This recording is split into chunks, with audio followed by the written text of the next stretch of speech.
कितने सारे मां के लाल, कितने सारे गांव के पुत्र, कितने सारे भारत के जवान, वो भी अपने प्राणों की बाजी लगा करके खड़े हैं हम सब की रक्षा के लिए। हम सब रात्रि में चैन से सोते हैं, दिन में खाते हैं, पढ़ते हैं, लिखते हैं, सब कार्य करते हैं। क्यों? क्योंकि कई सारे मां के लाल खड़े हैं हमारी रक्षा के लिए।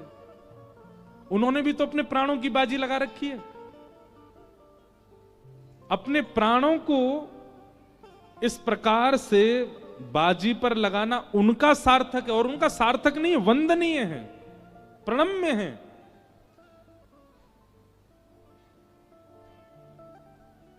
कल को कोई व्यक्ति की मृत्यु हो जाती है, लोग बाग पूछते हैं कैसे कैसे पधार गए?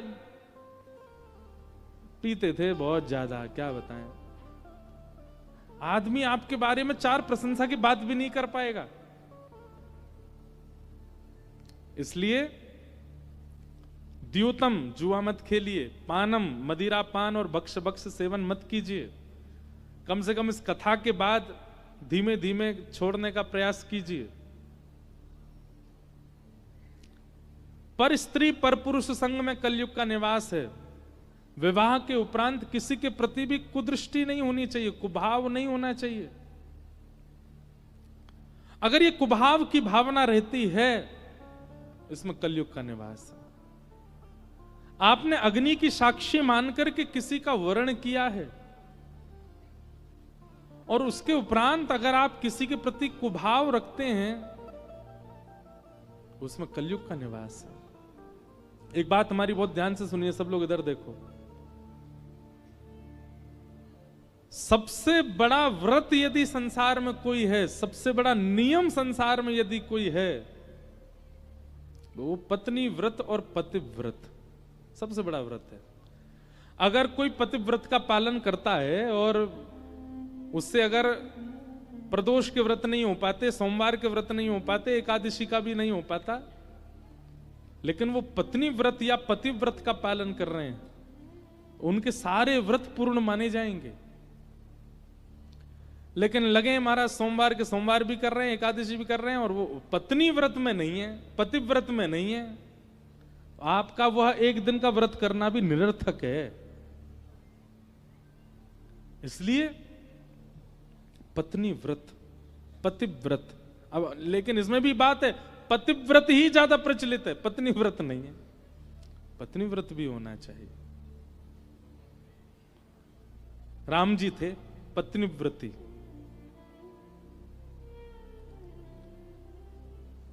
सबसे बड़ा व्रत तो द्यूतम पानम स्त्री, और चौथा स्थान है सूना, यानी कि हिंसा, कलेश। छोटी सी बात पर विवाद को बहुत बड़ी अग्नि बना देना, इसमें कलयुग का निवास है। केवल दाल में नमक ना होने की वजह से बवाल हो रहा है घर में, ये कलयुग नहीं है तो क्या है? रात में एसी नहीं चला तो सुबह उठ करके सबकी क्लास लगा दी, ये कलयुग नहीं है तो क्या है? मन चाहा वस्त्र नहीं मिला तो ब्याह नहीं कर रहे हैं, ये कलयुग नहीं है तो क्या है? छोटी छोटी बातों पर इतना विवाद करना, ये कलयुगी व्यक्ति का लक्षण है। छोटी सी बात पर नाराज हो जाते, छोटी सी बात पर कलेश कर देते, छोटी सी बात पर महाराज मुंह फुला के बैठे हैं, ये फेंक वो फेंक, ये तोड़ दो। और एक बात बताएं, विवाद तो बड़ी सी बात पर भी करने वाला भी कलयुगी है। कलयुग का प्रभाव आपके ऊपर नहीं है, ये कब जानो? बहुत कुछ बिगड़ गया, लेकिन फिर भी आप धीर हैं, गंभीर हैं, शांत हैं, प्रशांत हैं। स्थिति भयंकर क्रोध वाली हुई है, लेकिन फिर भी आप अपने आप को सम करके बैठे हो, तब समझो कलयुग से बचे हुए हो। द्यूतम पानम स्त्रियः सूना। और चौथा, पांचवा स्थान क्या है कलयुग का? बिना मेहनत के कमाया गया धन, अनीति से कमाया गया धन, जिसमें परिश्रम नहीं है लेकिन धन मिल रहा है। अगर ऐसा धन अगर किसी को प्राप्त हो रहा है जिसमें परिश्रम ही नहीं करना पड़ता, पड़े पड़े बैठे बैठे ही मिल रहा है, थोड़ा बचिएगा, थोड़ा सावधान होइएगा उस धन से। ऐसा धन आपके वंश में विकृति उत्पन्न करेगा। परिश्रम से ही होना चाहिए। सीधी बात है, खाद लगा करके और मेहनत करके अगर बीज बोया होगा, उससे निकली हुई फसल का जो भी सब्जी होगी, गेहूं होगा, आटा चावल कुछ भी होगा, वो पोषक होगा। लेकिन दवाइयों के द्वारा या किसी केमिकल से उत्पन्न किया गया होगा जिसमें परिश्रम ही नहीं किया गया, उसको खाके तो विष है वो तो। ठीक वैसे ही बिना परिश्रम का धन भी विष है। आपको तब नहीं पता चल रहा है, पर आगा ये रावण का सर्वनाश का कारण क्या था? बिना परिश्रम का धन। रावण ने श्रम क्या किया किसी को नहीं पता। श्रम उसने किया होगा, विद्वत्ता प्राप्त कर ली, विद्वान हो गया, खूब सारा बल अपने अंदर समा लिया, लेकिन उसके बाद कुछ समय तक उसने अपने परिश्रम का भोगा, लेकिन कुछ समय के बाद तो वो जबरदस्ती अपने बल का प्रयोग करके भोग रहा था, इसीलिए उसका नाश हुआ। यदुवंशियों के नाश का कारण क्या बना? पूरी द्वारिका नगरी बनाई भगवान श्री कृष्ण ने, सोने की नगरी बनाई श्री कृष्ण ने, सारी संपत्ति श्री कृष्ण की, और यदुवंशी उस पर राज कर रहे थे। मेहनत तो की नहीं यदुवंशियों ने, इसीलिए नाश हुआ। इसलिए इन 5 जगहों से बचने का प्रयास कीजिए। सबसे पहला जुआ, दूसरा पानम मदिरा पान भक्ष भक्ष सेवन, तीसरा पर स्त्री और पर पुरुष संग, चौथा हिंसा, और 5वां बिना मेहनत का धन। इन 5 चीजों से बचने का प्रयास करो। इन 5 जगहों पर कलयुग को बांध दिया, पर राजा परीक्षित स्वयं भटक गए और मुकुट धारण किया अपने सिर पर, जिसके कारण कलयुग मस्तिष्क में प्रवेश कर गया। एक ऋषि का जाकर के अपमान किया और ऋषि पुत्र श्रृंगी ने 7 दिन में मरने का श्राप दे दिया। राजा परीक्षित के पास केवल 7 दिन बचे हैं। 7 दिन में अपनी मुक्ति का उपाय खोजो। परीक्षित को जब ये बात पता चली, आपने अपने पुत्र जन्मेजय को राज्य गद्दी पर बिठाया, तुरंत गंगा के तट पर गए और संतों से जाके पूछने लगे, मेरे जीवन के केवल 7 दिन बचे हैं, बताइए मैं मुक्ति की प्राप्ति कैसे करूं? कोई भी नहीं बता पाया कि ऐसा क्या करना चाहिए जिससे 7 दिवस में मुक्ति प्राप्त हो। तभी वहां पर श्री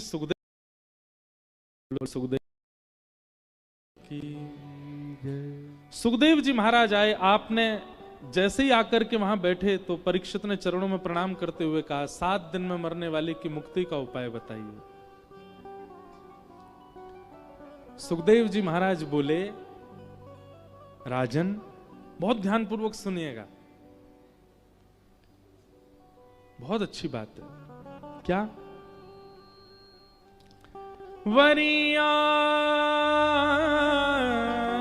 वरीयानेशते प्रश्न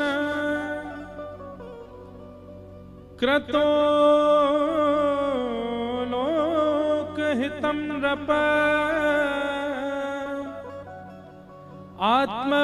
आत्मवीत् सम्मत पुंसां श्रोतव्यादिषु यः परा। गुरु कौन? गुरु वही जो हरि से मिलावे, गुरु वही जो सत की राह दिखावे, और गुरु वही जो सब तज वृंदावन बसा दे, वो गुरु है।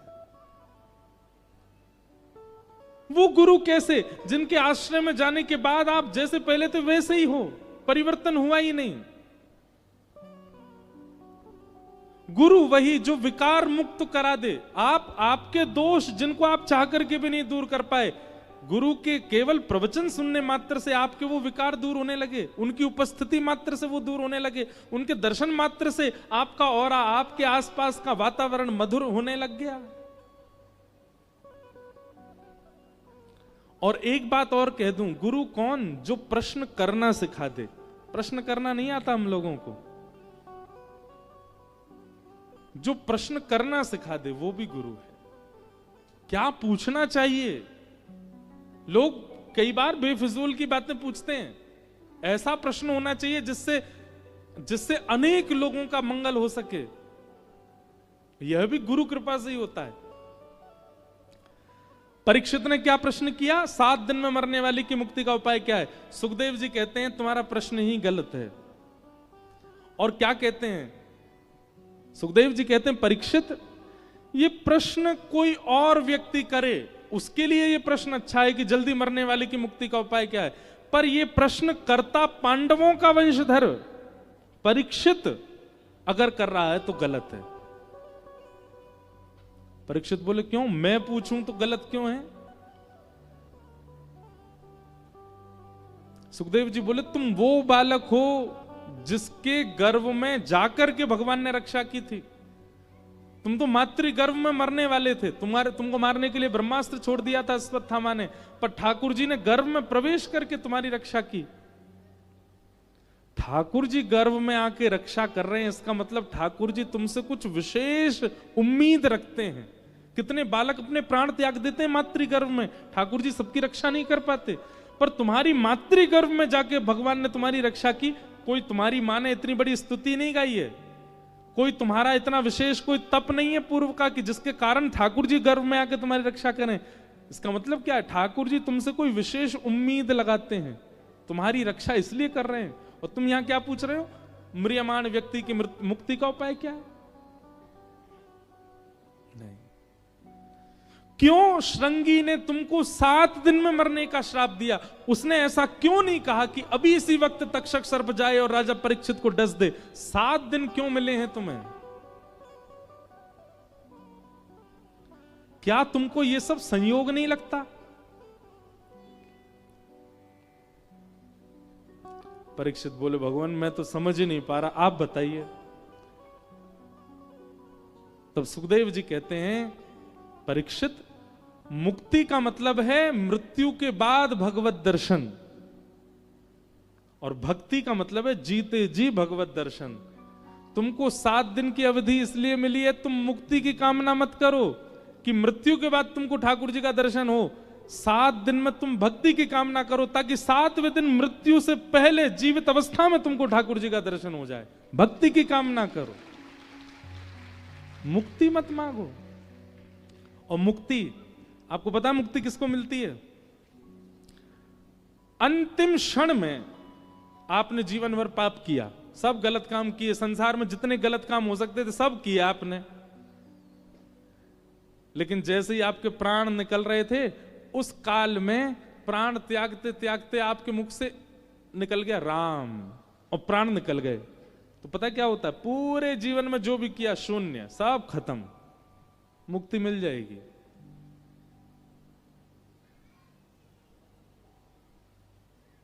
अंते नारायण स्मृति, शास्त्र आज्ञा करते हैं अंतिम क्षण में यदि भगवान नाम भगवत स्मृति चित्त में आ जाए तो जीवन के किए गए सारे पाप शून्य हो जाते हैं।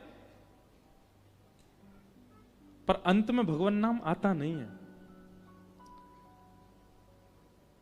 बराह पुराण आदियों में ऐसा वर्णन किया गया है कि अंतिम समय ऐसा औरा बन जाता है आपके पास, जिसके प्राण निकल रहे होते हैं उसके चारों तरफ का औरा, उसकी वायु, उसका वायुमंडल ऐसा हो जाता है, उसको सब याद आता है उसने जन्म से लेके अब तक क्या किया, लेकिन उसको ठाकुर जी याद नहीं आते।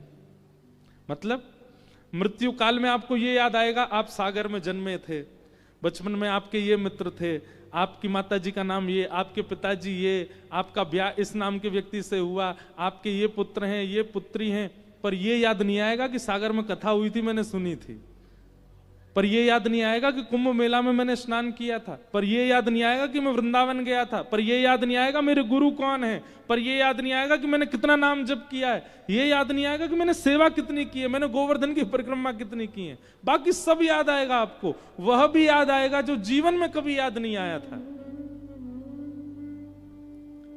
ऐसी स्थिति बनती है अंतिम समय में। कंठे घुरघुरायते, कंठ गुर गुर आवाज करने लगता है और आप ठाकुर जी को भूल जाते हो। अंत में भगवत स्मरण नहीं होता, फिर उसी के कारण मृत्यु के बाद फिर पाप जितने किए उनको भोगने नरक जाना पड़ता है। तो अंत में जो भगवान का स्मरण कर लेता उसको मुक्ति।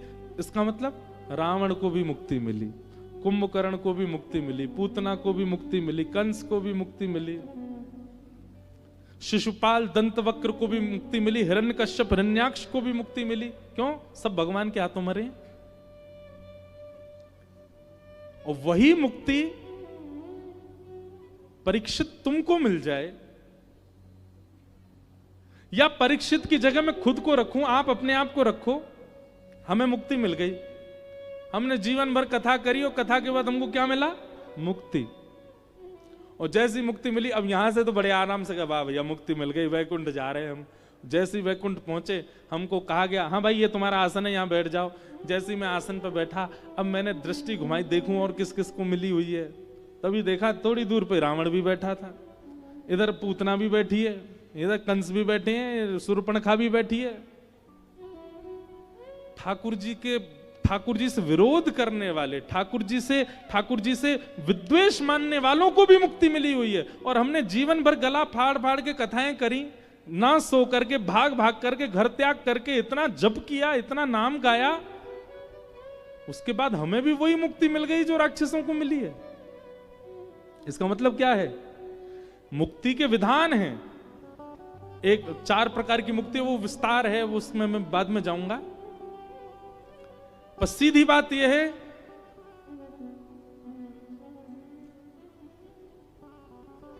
कि मुक्ति सबको मिलती है जिनके अंतिम स्मरण में भगवान आए हों, चाहे वो राक्षस ही क्यों ना हो।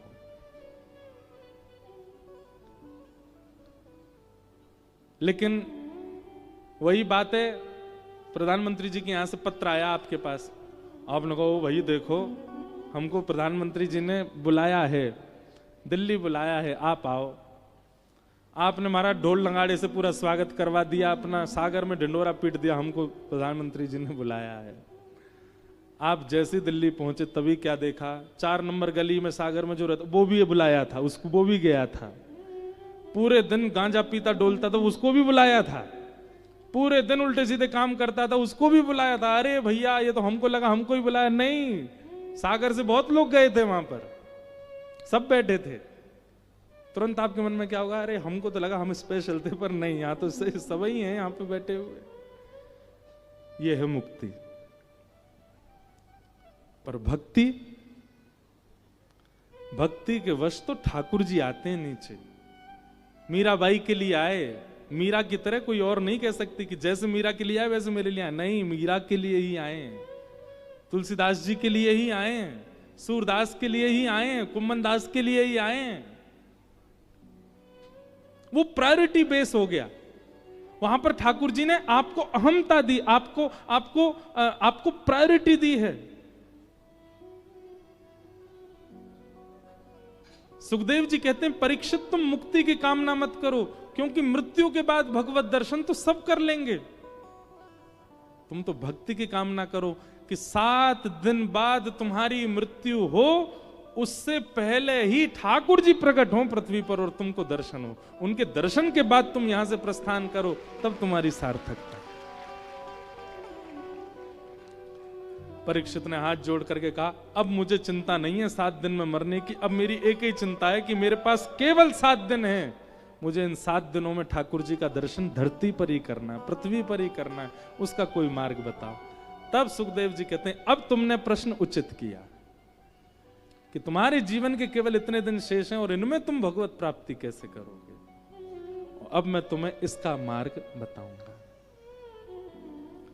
और यहां से श्री सुखदेव जी महाराज कहना प्रारंभ करते हैं।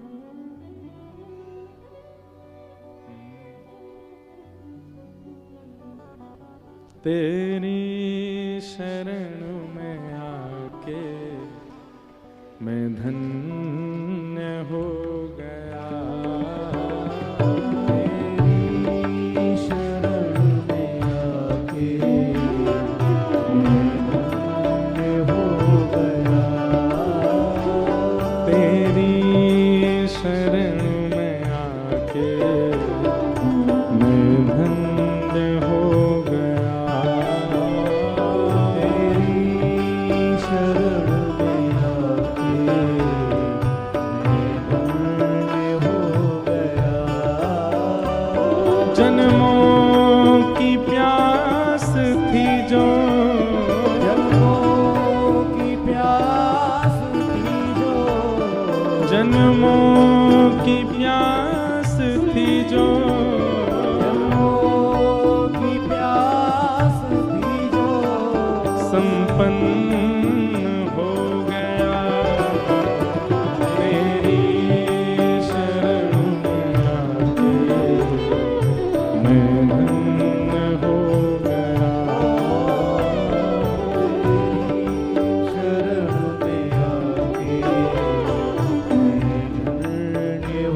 तुझको अपना बना के मैं धन्य हो गया।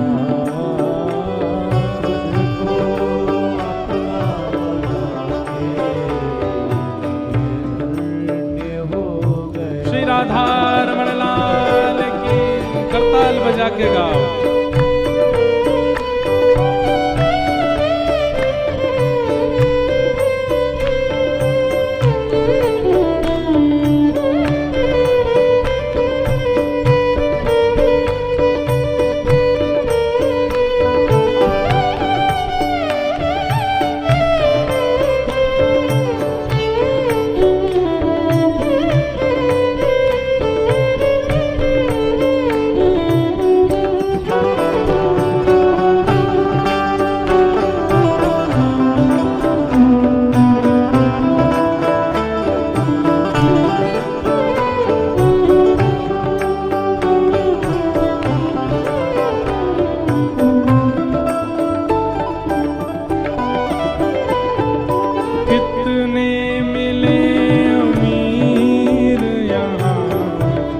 कितने गरीब हो,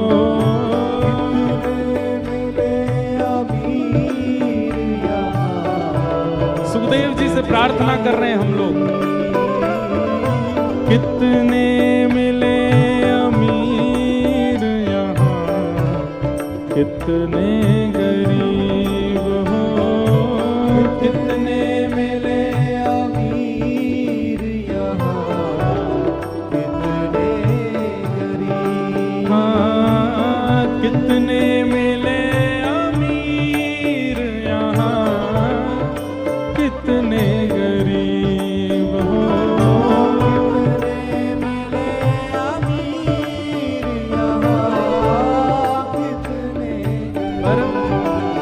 ओ पर आप मिल गए तो, पर आप मिल गए हो, ओ पर आप मिल गए तो, पर आप मिल गए हो, वो धनवान हो गया।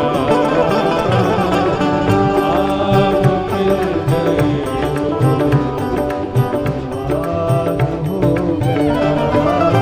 ओ पर आप मिल गए तो, धनवान हो गया।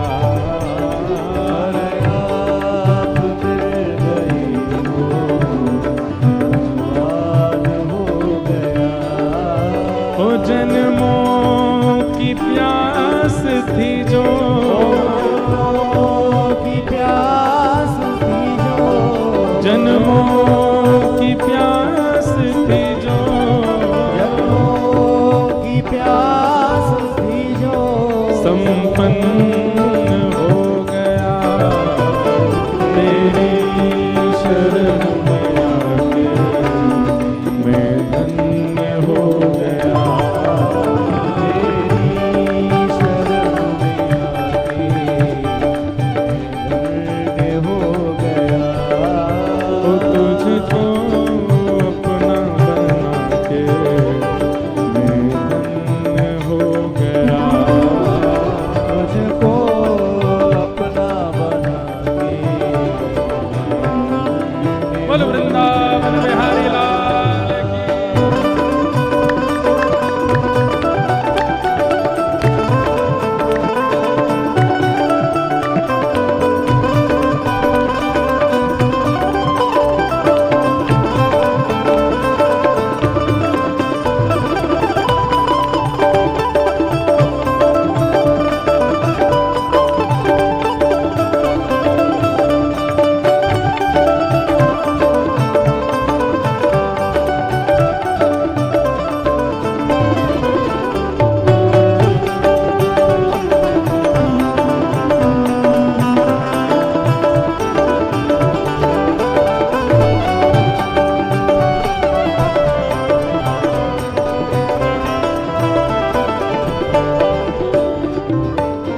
करना कभी ना दूर प्रभु, चरणों से आप हो।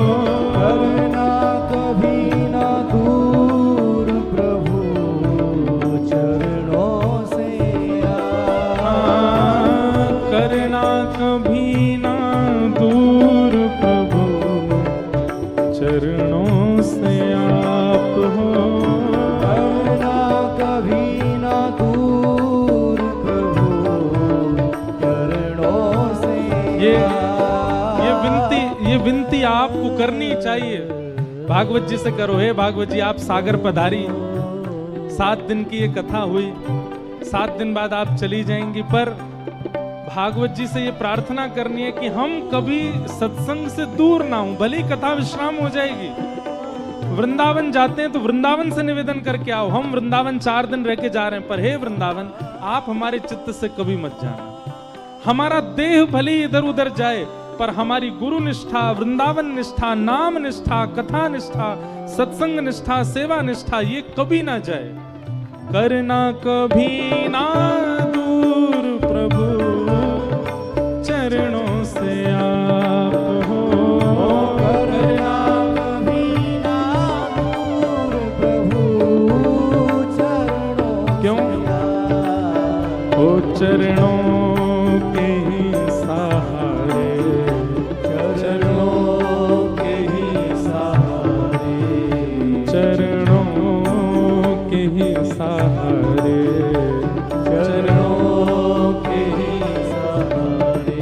ओ पार हो गया, चरणों के ही सहारे, पार हो गया। ओ चरणों के ही सहारे भव पार हो गया। चरणों के ही सहारे, पार हो गया। ओ तेरी शरण में आके मैं धन्य हो गया। तेरी शरण में आके धन्य हो गया। ओ जन्मों की प्यास थी जो, जन्मों की प्यास थी जो, जन्मों की प्यास थी जो, जन्मों की प्यास थी जो, संपन्न हो गया। तेरी शरण में आके मैं धन्य हो गया। तेरी शरण में आके धन्य हो गया। राधे राधे गोविंद गोविंद राधे, राधे राधे गोविंद गोविंद राधे, श्री राधे राधे गोविंद गोविंद राधे, राधे राधे गोविंद गोविंद राधे। जय गोविंद राधे गोपाल राधे, जय गोविंद राधे गोपाल राधे, श्री गोविंद राधे गोपाल राधे। जय गोविंद राधे गोपाल राधे। बेचारे भीतर वाले तो इतना आनंद ले रहे हैं, हमको बाहर वालों पे आती है। आप भी भुजा उठाओ सबरे, भाव से गाओ। राधे राधे गोविंद गोविंद राधे, राधे राधे गोविंद गोविंद राधे, श्री राधे राधे गोविंद गोविंद राधे, राधे राधे गोविंद गोविंद राधे। जय गोविंद राधे गोपाल राधे, जय गोविंद राधे गोपाल राधे, जय गोविंद राधे गोपाल राधे, जय गोविंद राधे गोपाल राधे, जय गोविंद राधे गोपाल राधे, जय गोविंद राधे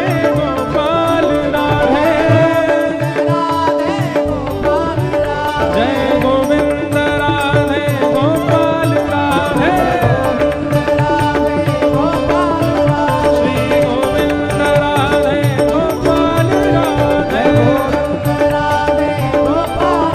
ओ भजो राधे राधे गोविंद गोविंद राधे, भजो राधे राधे गोविंद गोविंद राधे, हे गाओ राधे राधे गोविंद गोविंद राधे, हे भजो राधे राधे गोविंद गोविंद राधे। जय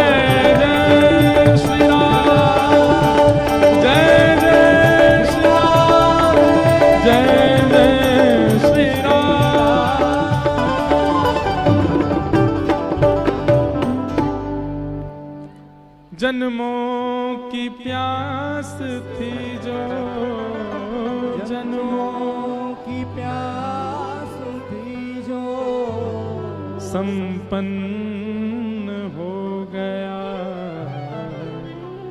तेरी शरण में आके, मैं धन्य हो गया तेरी शरण में आके मैं धन्य हो गया। किसी श्रेष्ठ के सन्मुख जाना बड़ी बात नहीं है, कथा में आ पाना बड़ी बात नहीं है, 7 दिन नियम रूप से कथा सुन लेना या कथा करवा लेना बड़ी बात नहीं है, कथा करना बड़ी बात नहीं है, पर किसी श्रेष्ठ के पास जाना और फिर जाकर के वापस संसार में आकर के भी उस श्रेष्ठ की छांव चित्त पर रहना, ये बड़ी बात। कथा 7 दिन की विश्राम हो गई। अब शैलेंद्र जी मुझको रोज बोलते, महाराज जी हमको इतने दिन हो गए विधायक रहते हुए, पर जितना सुख हमको अब लग रहा है ना, इतना सुख हमको कभी नहीं मिला। बोले अभी जो नियम सुबह से शाम तक का बन गया है, सुबह उठना बढ़िया प्रेम से, ऐसा भक्तिमय माहौल घर का, वैष्णवों से मिलना, इतने वैष्णवों से बात करना, कथा का क्रम होना, पूजा अर्चना सब आदि, बोले इतने समय के विधायक काल में एक प्रकार से हम कह दें तो कोई बड़ी बात नहीं कि आपके सागर में विराजमान श्री द्वारिकाधीश जी, श्री अटल बिहारी जी, राजा जी, श्री राधा वल्लभ जी, इन सब ने इतने दिन की सेवा का आपको आशीष दिया है कथा के रूप में। इतने दिन की जो ये सेवा सागर की हुई है ना, ये उसका आशीर्वाद आपके सागर के ठाकुर प्रसन्न होकर कथा करवा रहे हैं आपके द्वारा, तो इसलिए सुख तो मिलना ही है, ठाकुर जी का आशीष है इस कथा में। तो आप कह रहे हैं महाराज जी इतना बढ़िया लग रहा है, कहीं ना कहीं व्यक्ति अपने प्रत्यक्ष स्थिति से विपरीत हो जाता है जब भक्ति मार्ग में आता है। भक्ति मार्ग में आया हुआ व्यक्ति जो बहुत सोता था, उसकी नींद कम हो जाएगी, उसको कम नींद आएगी, अब जल्दी सोना, जल्दी, वो निद्रा केवल इतनी लेगा कि शरीर को सुलाना है बस, उसका आहार कम हो जाएगा, उसका व्यवहार कम हो जाएगा। व्यवहारिक व्यक्ति बहुत होते हैं ना, ये नहीं रूठ जाए, वो नहीं रूठ जाए, इनको भी मना, इनसे भी संबंध बना लो, इनसे भी हमारा कांटेक्ट होना चाहिए, बड़े लोगों से सबसे संपर्क। वैष्णव का ये मन ही नहीं होता, वो किसी से संपर्क नहीं बनता, सब उससे बनाते हैं, सब उसके पास जाते हैं, वो कहीं नहीं जाएगा। वैष्णव का स्वभाव होता है वो अंतर्मुखी होने लग जाता है, धीरे धीरे उसको अंतर्मुख, और ये अंतर्मुखी होना ही स्व की खोज है। आप अपने आप को जब खोजने लगते हैं, अपने आप को जब जानने लगते हैं, तो आप अंतर्मुखी होने लगते हैं, सब चीजों से अंतर्मुखी। तो 7 दिन कथा कराना ये बड़ी बात नहीं, 7 दिन कथा सुनना बड़ी बात नहीं, 7वें दिन के बाद 8वें दिन से आपकी दिनचर्या क्या है, वो भक्ति में है कि नहीं, वो उस व्यवहार में कथा आई कि नहीं, वो बड़ी बात है। तो हम शरण में आए हैं ये बड़ी बात नहीं है, पर शरण में आने के बाद भी हमारी शरणागति चित्त में बनी हुई है, ये बड़ी बात है। कथा की स्मृति यहां होने के बाद भी बनी रहे, चिंतन होता रहे, पहले दिन ऐसा हुआ था, दूसरे दिन ऐसे हुआ था, तीसरे दिन ऐसे हुआ था, हम तो साल में इतनी कथा करते हैं, पर हर कथा की स्मृति नहीं रहती है। कई कथाएं ऐसी होती हैं उसकी स्मृति छाप की तरह चित्त में बस जाती है, चित्त में रह जाती है, ये बड़ी बात है। श्री सुखदेव जी महाराज परीक्षित को कहते हैं, परीक्षित तुम भक्ति की कामना करो, और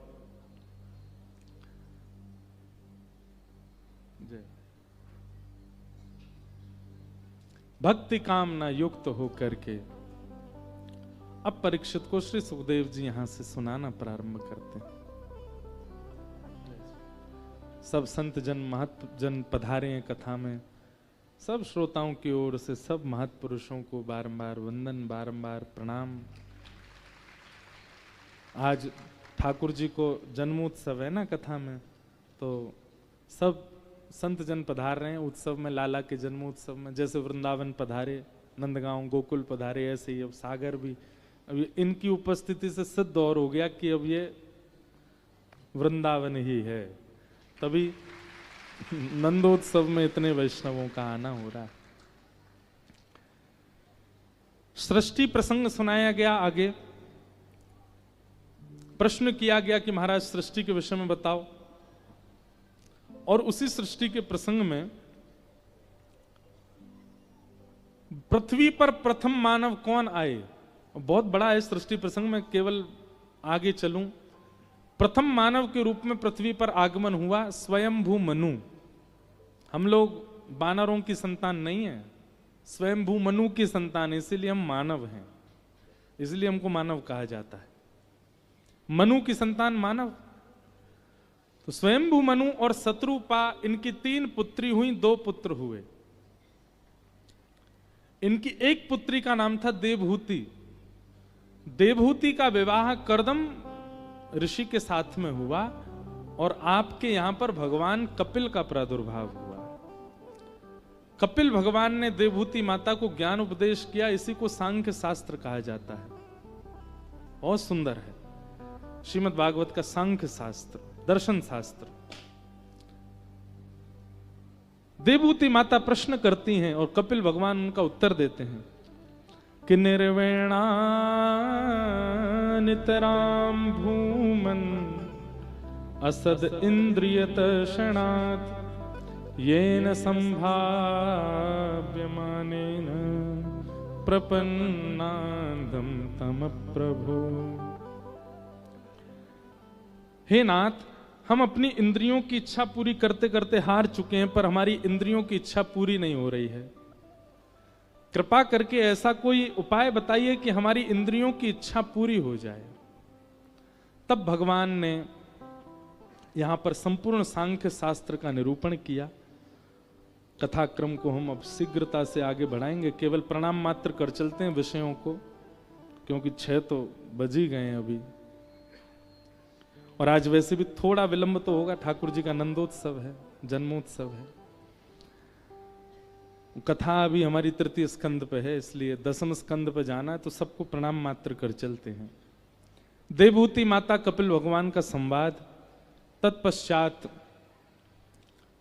बालक ध्रुव की कथा आती है, जहां पर भगवान के एक नन्हे से भक्त ध्रुव ने एक अल्प अवस्था में वन में जाकर के भजन किया, और वन में भजन करने से भगवत प्राप्ति हुई। ध्रुव जी का चरित्र लगभग पता है, पर हम एक बात पर थोड़ा प्रकाश डालें। क्या ध्रुव जी को 5 महीने के भजन से भगवान इसलिए मिल गए क्योंकि उनकी अवस्था छोटी थी? ठाकुर जी अवस्था देख करके मिलते हैं? नहीं, ध्रुव जी की अवस्था देख करके ठाकुर जी नहीं मिले। कितने ऐसे सन्यासी, कितने ऐसे विरक्त हैं, कितने ऐसे महात्मा हैं जिन्होंने 7-8 वर्ष की आयु में अपना गृह त्याग किया। आज भी हमारे पूज्य पिताजी महाराज, पूज्य श्री ठाकुर जी महाराज,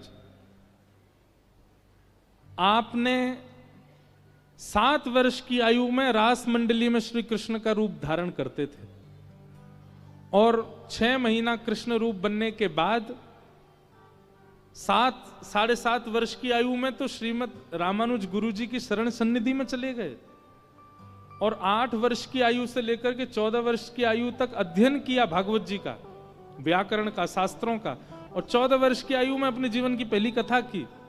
आज हमारे पिताजी की आयु 64 वर्ष है, 50वां वर्ष चल रहा उनको कथा करते हुए, 50 वर्ष हो गए कथा करते हुए। अभी 10 फरवरी को पूज्य पिताजी को 50 वर्ष हो जाएंगे कथा करते हुए। और भारत के ऐसे वक्ता हैं जिन्होंने अपने जीवन काल में सबसे अधिक कथाएं की हैं श्रीमद् भागवत की। 1600 से अधिक भागवत की कथाएं हो चुकी, और 450 से अधिक राम कथा हो चुकी। हमारे तो जीवन में इतनी कथा कर ही नहीं पाएंगे जितनी पूज्य गुरुदेव भगवान ने करी हैं। कितनी अल्पायु में 7 वर्ष का बालक, आज लेके आइए कोई 7 वर्ष का बालक, उसको मंच पर खड़ा करके देखना, उसमें कितना गंभीरता होती है, उसमें कितनी बुद्धि विवेक होता है। कुछ नहीं, बहुत सामान्य होता है 7 वर्ष का बालक। कितने लोग आज भी हैं जिन्होंने 6, 7, 5 वर्ष की आयु में गृह त्याग किया, ठाकुर जी नहीं मिले उनको। ध्रुव जी को 5 वर्ष की आयु में त्याग करने पर 5 महीने में मिल गए, तो क्या आयु प्रधान है? नहीं। किसी ने कहा वो राजा का बेटा था इसलिए मिल गए, ये बात तो भूल ही जाओ कि ठाकुर जी पदवी देखते हैं या कुल खानदान देखते हैं। ये तो ठाकुर जी देखते ही नहीं। राज पदवी का है इसलिए भी नहीं, तो क्या देखते हैं ठाकुर जी? कहीं हम सुनते हैं कि 500-500 वर्ष निकल गए तप करते हुए, भगवान नहीं मिले। 50 वर्ष निकल गए, 100 वर्ष निकल गए, कलयुग में भी लोगों को नहीं मिले भगवान। तो क्या ठाकुर जी वर्ष अवधि देखते हैं? नहीं, ठाकुर जी आयु नहीं देखते, वर्ष अवधि नहीं देखते। आप कैसे करते हैं वो क्रिया नहीं देखते, कठिनाई नहीं देखते, उल्टे लटक के कर रहे हो, सीधे कर रहे हो, ठंडी में कर रहे हो, गर्मी में कर रहे हो, ये सब नहीं देखते। एक चीज देखते हैं बस, आप कैसे भी कर रहे हो, आपका उत्साह कितना है, आप व्याकुल कितने हो उनकी प्राप्ति के लिए, आप तत्पर कितने हो उनके दर्शन के लिए, वो ठाकुर जी देखते हैं। आप बेचैन कितने हो उनकी प्राप्ति के लिए, वो ठाकुर जी देखते हैं। ध्रुव जी के 5 महीने के तप में ध्रुव जी की तत्परता दिखती है। कई लोग आके कहते हैं महाराज जी 4 घंटे पूजा करता हूं मैं रोज। बड़ी बात नहीं है 4 घंटे पूजा करना, 4 मिनट भी करो, पर 4 मिनट में तत्परता होनी चाहिए, 4 मिनट में व्याकुलता होनी चाहिए, 4 मिनट में वह ऐसी स्थिति हो जाए आपकी कि नहीं ठाकुर जी मिलो। वो ठाकुर जी देखते हैं, अवधि नहीं देखते, आयु नहीं देखते। ध्रुव जी ने 5 महीने भजन किया, पर 5 महीने में इतने व्याकुलता। 1 महीना केवल 3 दिन तक पत्ते खाकर के भजन किया, दूसरे महीना में केवल जल पी के भजन किया, तीसरे महीना में वायु पी के भजन किया। इस प्रकार से भजन कर रहे हैं ध्रुव जी महाराज। ये व्याकुलता है उनकी, और उस व्याकुलता की वजह से 5 महीने में ठाकुर जी आ गए। साक्षात संग चक्र गदा पद्मधारी श्रीमन नारायण गरुण पर विराजमान होकर के ध्रुव जी के सामने आकर के खड़े हो गए, ध्रुव जी को दर्शन दिया। तो याद रखिएगा, कई माता पिता बच्चों को डांटते भी हैं, तेरी पूजा बड़ी जल्दी हो जाती है। कोई अवधि नहीं होती कि इतनी देर करनी है, पर हां जितनी भी देर करनी है बहुत मन लगा करके तत्परता से करनी है, व्याकुलता से करनी है, उत्सुकता से करनी है। ध्रुव जी महाराज को भगवान का दर्शन हुआ, ध्रुव जी ने स्तुति गाई और ठाकुर जी ने ध्रुव जी के ऊपर कृपा की। ध्रुव जी ने भगवान से एक वरदान मांगा कि हे नाथ मुझे एक वरदान दीजिए। ठाकुर जी बोले क्या चाहिए? कि भक्ति मुहु प्रवहताम त्वयि में प्रसंगो भूयादनंत महताम अमलाशयानाम येनांजसोल्वणमुरु व्यसनम भवाब्धिं निश्चय भवद गुण कथा मृतपान मत्त। क्या मांगा? बोले हे नाथ, जिस प्रकार एक व्यसनी को, आप जो पहले दिन एक बात कह रही थी ना, अनुश्री जी ने एक मेरे को पुरानी कोई कथा की एक बात याद दिलाई, वही बात से ध्रुव जी कह रहे हैं। ध्रुव जी क्या कह रहे हैं? बोले जैसा एक व्यसनी व्यसन के लिए लालायित रहता है, वैसा मैं आपकी कथा के लिए लालायित रहूं। व्यसनी कैसा होता है? जिसको पीने खाने का होता है ना, जो पीने वाला होता है, चाहे वो मदिरा पान करने वाला हो, कुछ और करने वाला हो, जो भी, उसका स्वरूप कैसा होता है?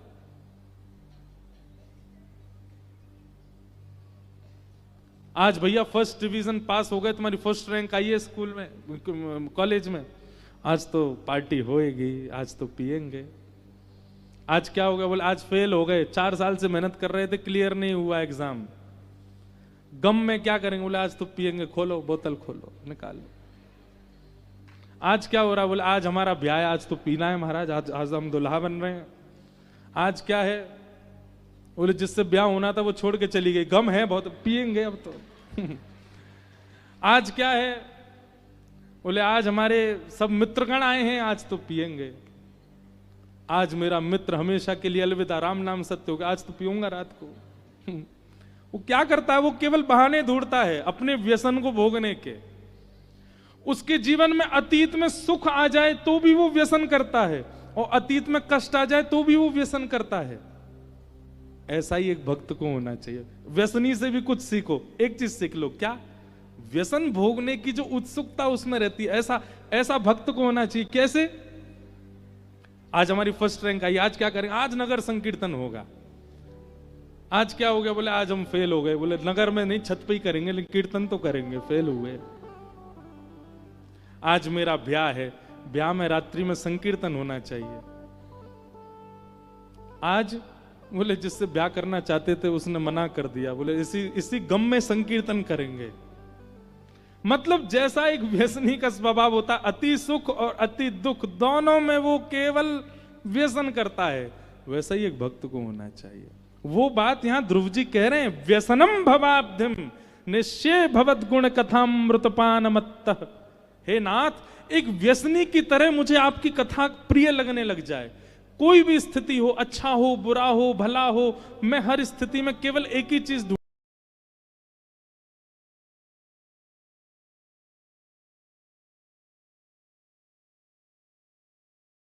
एक व्यसनी होते हैं, वो दिन में 20 बार व्यसन करते हैं। गुटखा वाले, बीड़ी सिगरेट वाले, वो अगर कथा में भी बैठ जाते हैं ना, तो वो यही प्रतीक्षा करते हैं कब कीर्तन हो और कब हम उठ के जाएं और बाहर जाके कुछ करके आए। ऐसे व्यसनी होते हैं, वो कथा के बीच से भी समय निकाल लेते हैं। भोजन कर लिया, भोजन के बाद क्या, अब तो थोड़ा थोड़ा व्यसन करेंगे। ऐसे व्यसन की तरह भक्ति हमारे जीवन में आ जाए। क्या किया? सुबह का बाल भोग हो गया, अब थोड़ा व्यसन के रूप में भक्ति करेंगे। अब राजभोग हो गया, अब थोड़ा कीर्तन करेंगे। अब सोने का समय हो गया, पहले कीर्तन करेंगे फिर सोएंगे। ऐसे हो जाए, वो बात यहां पर ध्रुव जी मांग रहे हैं। तो इस प्रकार ध्रुव जी ने व्यसन भक्ति मांगी ठाकुर जी से, भक्ति का व्यसन मांगा। ध्रुव जी पर भगवत कृपा हुई। इस प्रकार ध्रुव जी के वंश का आगे वर्णन किया गया, भूगोल खगोल का वर्णन किया गया, रहुगण जड़ भरत संवाद सुनाया गया। मैं सबको प्रणाम मात्र कर रहा हूं। पुरंजनोपाख्यान सुनाया, भूगोल खगोल का। अब सोचो कितनी है भागवत जी। इसलिए हम तो पता नहीं, अब आगे चल के नियम बनाएंगे कि हम 7 दिन में किसी एक ही विषय पर करा लो भैया कथा। पूरी भागवत जी तो हमसे पूरी हो ही नहीं पाती, इतनी विस्तृत है। और फिर विस्तृत पूरी ना हो पाने का एक कारण यह भी है कि बीच में कोई पद याद आ जाता है, संकीर्तन याद आ जाता है, फिर कोई कथा याद आ जाती है, उस कारण वो पूरी नहीं हो पाती। तो अभी तो कुछ दिन हम सप्ताह का क्रम करते हैं पूरा, पर कुछ समय बाद हम कथा में एक ही विषय लेके किया करेंगे भाई, एक ही प्रसंग चलेगा। अब ये इस कथा में ध्रुव चरित्र सुनाएंगे, उस कथा में वहां ये सुनाएंगे, तो अच्छा न्याय मिलेगा भागवत जी को। सबको प्रणाम मात्र करते हैं। आप कहेंगे फिर भी क्यों कर रहे हैं जल्दी, 8 बजे तक करो कथा। आपको नहीं पता, हमको मंच से दिखता कई माताएं उठ जाती हैं बीच में 6 बजे। मैं तभी घड़ी देखता हूं जब वो उठती हैं, तो उस समय 6 ही बजते हैं। तो मुझे फिर लगती है कि भाई अब भगाओ उनको, बेचारियों को गाय धोनी होगी, किसी को भैंस धोनी होगी, किसी को घर रोटी बनानी होगी, किन्हीं के दूर होंगे घर। तो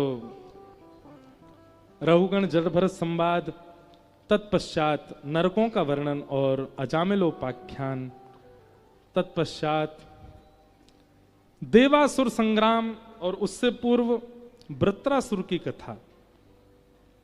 वृत्रासुर का बहुत सुंदर प्रसंग है भागवत जी में। अहम हरे तब पादई कमूल। अभी नाथद्वारा में जब कथा थी लाल जी का उत्सव, तो वृत्रासुर की स्तुति पर ही वो 7 दिन तक क्रम चला उसका। श्रीमद् वल्लभाचार्य जी महाराज ने इन 4 श्लोकों को धर्म अर्थ काम मोक्ष, भक्तों के धर्म, भक्तों के अर्थ, भक्तों के काम और भक्तों के मोक्ष के रूप में परिभाषित किया। तत्पश्चात प्रहलाद जी का चरित्र आया, जहां हिरण्यकश्यप नाम के राक्षस के यहां भगवान के परम भक्त प्रहलाद जन्मे। अब एक बात सुनो, भगवत भक्त का घर में आगमन ये दंपति के चित्तवृत्ति से होता है।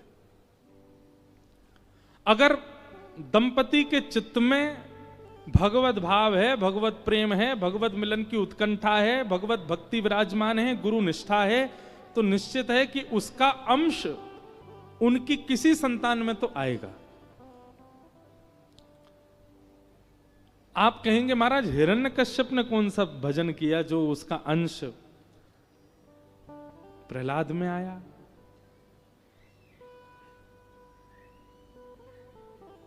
जरूरी नहीं है कि दोनों दंपतियों के प्रयास से ही वह संभव हो। दोनों के चित्त में भक्ति है तो विशेष लेकिन है मातृ चित्त में होनी चाहिए। मातृ चित्त में यदि भक्ति है तो उसके अंश पुत्र में आएंगे, पुत्री में आएंगे, किसी एक संतान में तो आएंगे। पर एक कथा ऐसी भी सुनाई जाती है कि हिरण्यकश्यप ने भी भगवत स्मरण किया है, इसीलिए दोनों के स्मरण से प्रहलाद भक्ति भाव वाले हुए। एक संत ऐसी प्रसिद्ध सुना रहे थे, लोक कथा जैसी है, कि हिरण्यकश्यप ने भगवान के साथ युद्ध करने के लिए मन बनाया और जैसे हिमालय पर गए भजन करने के लिए तो नारद जी एक तोता का रूप धारण करके आ गए और हिरण्यकश्यप जिस वृक्ष के नीचे बैठता, नारद जी ऊपर वृक्ष पर बैठ करके बोलने लगते नारायण नारायण नारायण। हिरण्यकश्यप ने जैसे सुना ये पक्षी नारायण अपशब्द बोल रहा है, अशुद्ध शब्द बोल रहा है, वो शब्द बोल रहा है जो मुझे प्रिय नहीं। हिरण्यकश्यप ने स्थान परिवर्तित किया, कहीं और जाके बैठे तो नारद जी वहां भी पहुंच गए, तोता बन के नारायण नारायण बोलने लगे। अंत तो गत्वा हिरण्यकश्यप ने सोचा आज का दिन ही खराब है, तिथि मुहूर्त देख के आऊंगा अगली बार, और वापस चला गया घर। हिरण्यकश्यप की पत्नी कयाधु ने उनसे पूछा कि आप तो अमर होने के लिए गए थे, वापस क्यों आ गए? आपकी तपस्या तो बहुत लंबी थी, एक दिन में ही आ गए। तब हिरण्यकश्यप बोला, अरे देवी मैं गया था पर्वत पर, वहां एक पक्षी पता नहीं कहां से आ गया, वो बोले नारायण नारायण नारायण। हिरण्यकश्यप के मुख से नारायण शब्द उद्धरित होते ही कयाधु का चित्त आनंद में भर गया। बोले कि आज इनके मुख से भगवान नाम निकल रहा है, मेरा पतिव्रत तब पूर्ण हो कि मैं बहाने से कम 108 बार इनके मुख से निकलवा दूं। यदि 108 नारायण होगा तो एक माला तो हो जाएगी, कम से कम उसका जो भी फल मिलना होगा वो मिलेगा इनको। कयाधु है तो राक्षस की पत्नी, पर उसके चित्त में भी ये पता है कि भजन करने से कुछ तो प्राप्त होगा। भाव कुभाव अनख आलसहु नाम जपत मंगल दिश दशहु। भले ही आपने कुभाव से नाम गाया हो, नाम अपना प्रभाव तो करेगा। अब लोग औषधि लेते हैं, उनको अच्छी थोड़ी लगती है, कुभाव से लेते हैं, लेकिन पीड़ा तो दूर होती है ना। ठीक वैसे ही नाम भी यदि कभी कभी कुभाव से निकले तो प्रयास तो उसका फल तो निकलेगा। अब कयाधु बहाने से गिनती करती है, अब इतने नाम हो गए, इतने नाम हो गए, और रोज पूछती है वो पक्षी क्या बोल रहा था जब आप गए थे हिमालय पर? अरे देवी वो नारायण नारायण नारायण ऐसे बोल रहा था। एक दिन कयाधु रसोई में काम कर रही थी तो उसकी किसी सेविका ने पूछा, बोले हिरण्यकश्यप जी तो हिमालय पर गए थे भजन करने, बड़ी जल्दी आ गए। अरे ये गए थे वहां पर एक पक्षी आ गया और वो नाकायण नाकायण बोल रहा था, और ये सुना हिरण्यकश्यप, अरे नाकायण नहीं नारायण नारायण नारायण बोल रहा था। कयाधु बोले हाँ बस 8 और रह गए 100 हो गए पूरे। वो रोज बहाने से 108 नाम बुलवा रही है। एक दिन पैर दबाते दबाते 3 ही नाम रह गए थे 108 में। उसने फिर कहा वहां आप गए थे हिमालय पर, पक्षी ने नाम अशुभ बोला था। हाँ देवी बहुत अशुभ नाम है। ऐसा क्या है उस नाम में? नहीं मतलब उस नाम की परिभाषा इतनी, बोले उस नाम की चर्चा मत करो। नहीं ऐसा क्या है कि आप सब छोड़ के आ गए और उस नाम से इतना सब अपशगुन होने लगा? ऐसा क्या है उस नाम में? सामान्य नाम ही तो। बोले सामान्य नाम नहीं। वो क्या कहा था पक्षी ने बताना, मैं उसका अर्थ करूंगी एक बार। अरे वो नारायण नारायण नारायण कह रहा था। जैसे ही 108 पूरे हुए कयाधु बोली अब आज के बाद इस नाम की कभी चर्चा नहीं करेंगे। हाँ सो जाओ आप भी प्रेम से। 108 नाम हो गए और कहते हैं कि 108 नाम की पूर्ति होते ही कयाधु के गर्भ में बालक आया और दोनों मातृपितृ भगवत स्मरण से आया, इसलिए वो प्रहलाद भक्त हुए। ऐसी कथा, ये भागवत जी का विषय नहीं है। भागवत जी में तो क्रम ऐसा है कि कयाधु ने कितने 100 वर्षों तक संकल्प लिया कि मैं गर्भ के बालक को जन्म नहीं दूंगी, जब तक मेरे पति लौट करके नहीं आ जाएंगे तब तक जन्म नहीं दूंगी। कितने वर्षों तक प्रहलाद जी गर्भ में रहे, इसका उपयोग किया श्री नारद जी ने कि भाई इनके गर्भ में बालक है, हिरण्यकश्यप का उद्धार कराने के लिए एक भक्त को इसके घर में आना चाहिए। तो हिरण्यकश्यप तो गए हिमालय पर तपस्या करने के लिए, नारद जी ने जाके संपूर्ण भागवत सुना दी कयाधु को, और गर्भ में बालक ने भागवत जी की कथा सुनी, इसके कारण वो भगवत भक्त हुए। ऐसी कथा भागवत में वर्णित है। श्री प्रहलाद जी का प्रादुर्भाव हुआ। प्रहलाद जी महाराज बचपन से ही उनमें भक्ति के संस्कार हो गए, नाम जपने लगे ठाकुर जी का। बहुत प्रयास किए, हिरण्यकश्यप ने उनको मारने के नहीं मार पाया। होली का भुआ लेकर के दहन करने के लिए चिता में बैठ गई, पर तब भी प्रहलाद जी महाराज वहां भी सुरक्षित हो गए।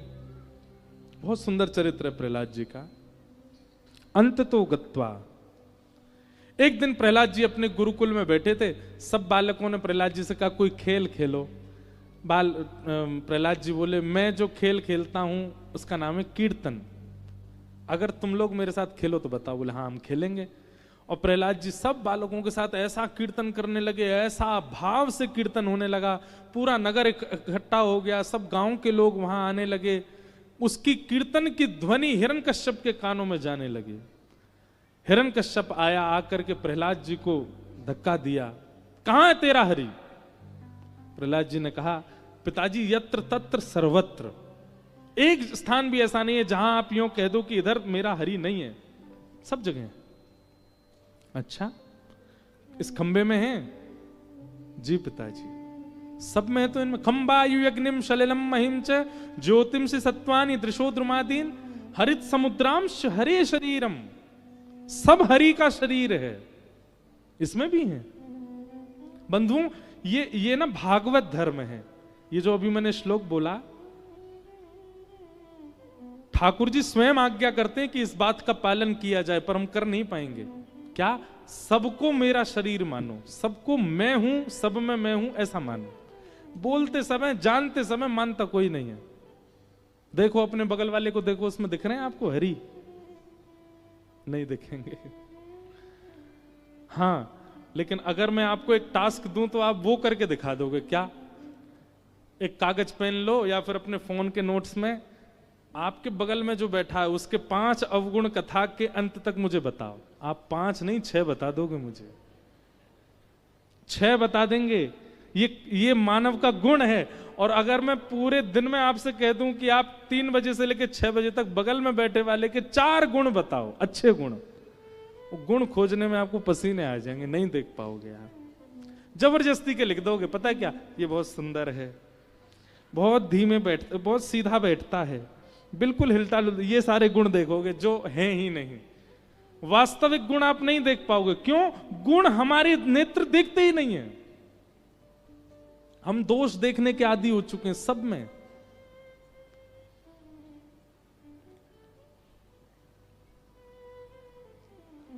हमारी दृष्टि में गुण दृष्टि होना, यह भी इस बात का प्रमाण है कि हमारा भजन फलीभूत हो रहा है, हमारा सत्संग फलीभूत हो रहा है कि हमको गुण ही दिखता है, हमको दोष नहीं दिखते।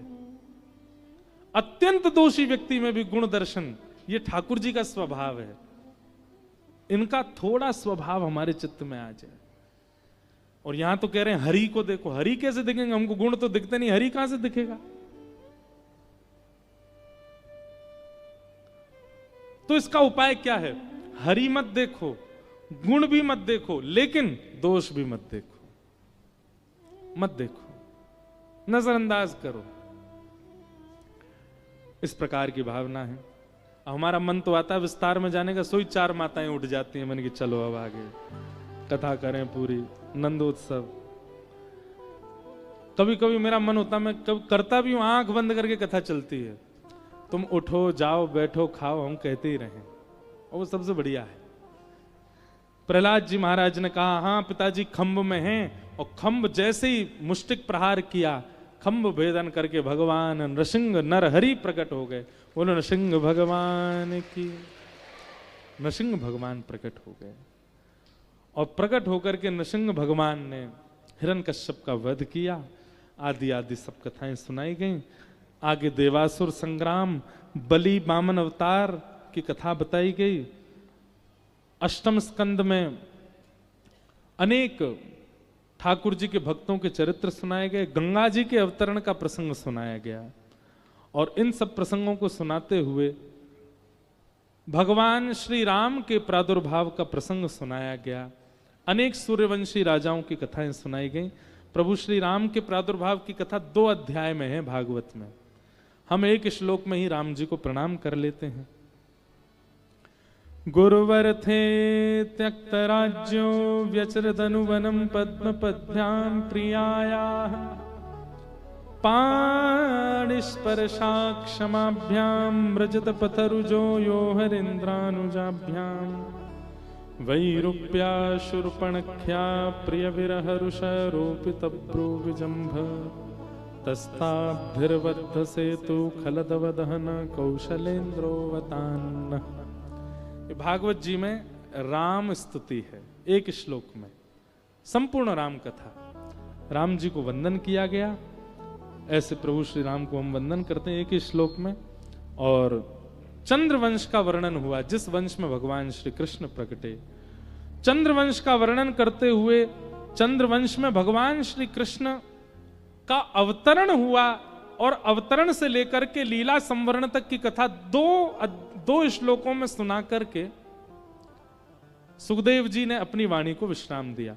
भगवान का जन्म मथुरा में हुआ, मथुरा से गोकुल गए, गोकुल से नंदगांव गए, नंदगांव से वृंदावन गए, वृंदावन से मथुरा आके कंस को मार दिया, रण छोड़ करके द्वारिका गए, 16,108 व्याग किए, महाभारत का युद्ध कराया, गीता का ज्ञान दिया और भगवान अपने धाम को प्रस्थान कर गए। इस प्रकार पूरी कृष्ण कथा 2 श्लोकों में सुना दी और 2 श्लोकों में कथा सुना करके सुखदेव जी मौन हो गए। परीक्षित ने चरणों में प्रणाम किया। बोले भगवान, आपने सारी कथाएं संक्षेप में सुनाई, विस्तार से सुनाई, मैंने सब सुने, पर कृष्ण लीला मुझे आप संक्षिप्त मत सुनाओ, ये तो विस्तार से सुनाओ और अति विस्तार से सुनाओ। सुखदेव जी महाराज बोले, तुम 4 दिन से बैठे हो, कुछ पाया नहीं तुमने, कुछ पा लो, थोड़ा आराम कर लो, फिर सुना देंगे। अब जो बात कही इस कथा ने कृष्ण कथा को प्रकट कर दिया। क्या? परीक्षित जी कहते हैं, बोले भगवान, आपके मुख से निकलने वाले शब्द ही मेरे आहार बन चुके हैं, इन्हीं से ही मेरा पेट भर रहा है। आपके मुख से निकलने वाले शब्दों से ही मेरी प्यास बुझ रही है और आपके मुख से निकलने वाले शब्दों से ही मेरी निद्रा पूर्ण हो रही है नाथ। अब शरीर का धर्म जो होता है, निद्रा का, शयन का, भोजन का, जल का, वो सब अब कथा से पूर्ण हो रहा है। इसलिए मेरी आपसे प्रार्थना है, मुझे कथा सुनाइए। मुझे भूख नहीं है, मुझे प्यास नहीं है, मुझे निद्रा नहीं है। काश ऐसा कुछ माताएं भी सोचती यहां बैठी कि हमारा आहार तो कथा ही है, घर पे जाके क्या बनाना।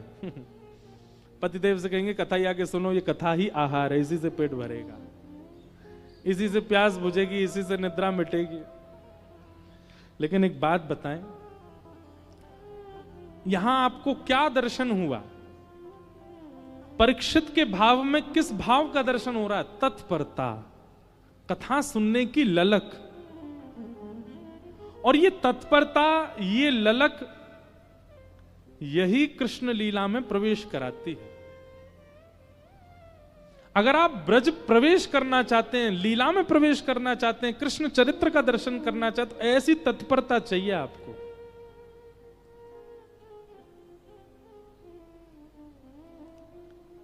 आप कहेंगे महाराज जी ये हमसे तो नहीं हो पाएगा। होता है, सब करते हैं। जिसको ब्याह की बहुत इच्छा थी, जब उसका ब्याह का समय आता ना, उसको भूख नहीं लगती, वो रोटी खवाओ आधी में ही पेट भर जाता उसका। कहां 5-5 रोटी उड़ा रहा था, अब ब्याह होना है तो आधी रोटी में हो गया, बस अब नहीं चाहिए। क्यों? तत्परता। जिस वस्तु को मन चाहता है वो सन्मुख आने वाला हो तो मन शरीर धर्म से परे कर देता है आपको, निद्रा नहीं आती। फिर भूख नहीं लगती, निद्रा नहीं आती, प्यास नहीं लगती। फिर भूख, प्यास, निद्रा सब उस व्यक्ति में ही हो जाता है। यही है, ये मिले तो सब कुछ है। ठीक वैसे ही वो ठाकुर जी के प्रति हो जाए, तभी ब्रज में प्रवेश हो सकता है। नहीं तो ब्रज की कथा हो जाती है, ब्रज में आप घुमाते हो, वृंदावन हुआते हो, लेकिन प्रवेश नहीं मिलता आपको। क्यों? वैसी तत्परता नहीं है।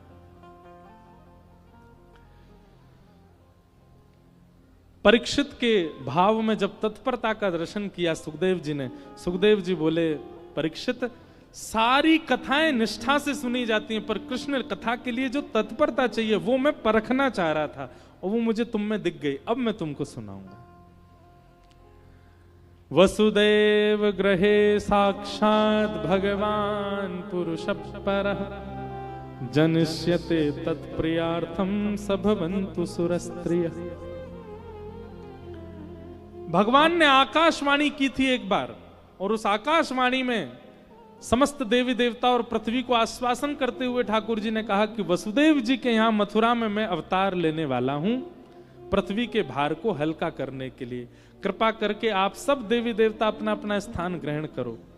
कोई देवता बछड़ा बन के आए, कोई गैया बन के आए, कोई वृक्ष बन के आए, सब ब्रजमंडल में अनेक अनेक रूप धारण करके आ गए। देवक की बेटी हैं देवकी, जो कि कंस की चचेरी बहन है, और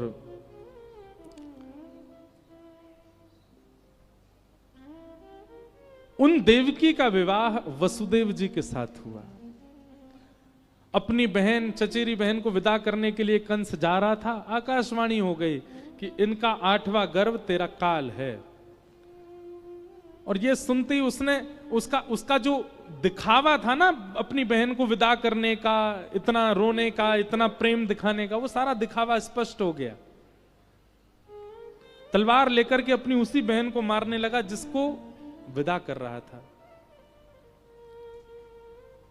वसुदेव जी ने चरण पकड़े, आप इन्हें मत मारें, मैं वचन देता हूं जितने बालक जन्म लेंगे हम सब आपको दे देंगे।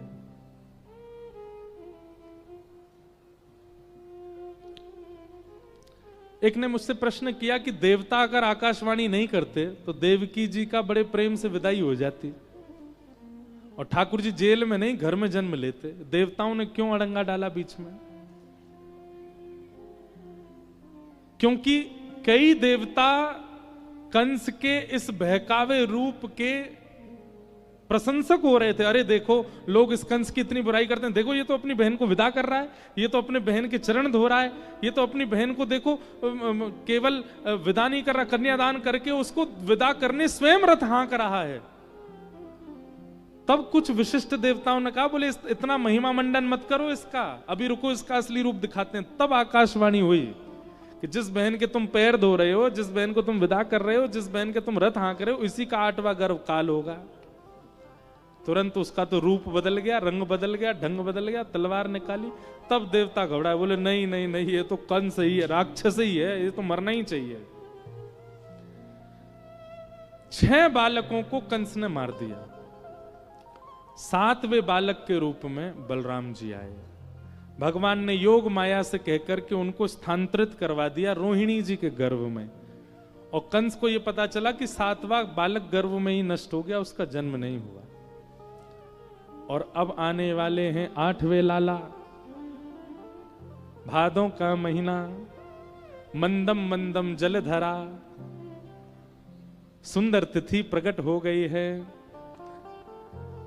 और जिस मथुरा में अत्यंत क्रूरता, अत्यंत निर्दयता, ये सब व्यापक थी, ठाकुर जी के देवकी के गर्भ में आते ही मथुरा का रंग बदलने लगा, मथुरा का ढंग बदलने लगा, मथुरा का स्वभाव बदलने लगा। ठाकुर जी जहां जाते हैं, ठाकुर जी जहां उपस्थित होते हैं, ठाकुर जी की कथा उपस्थित हो जाती है, वहां के लोगों का आचार विचार व्यवहार सब परिवर्तित होने लगता है।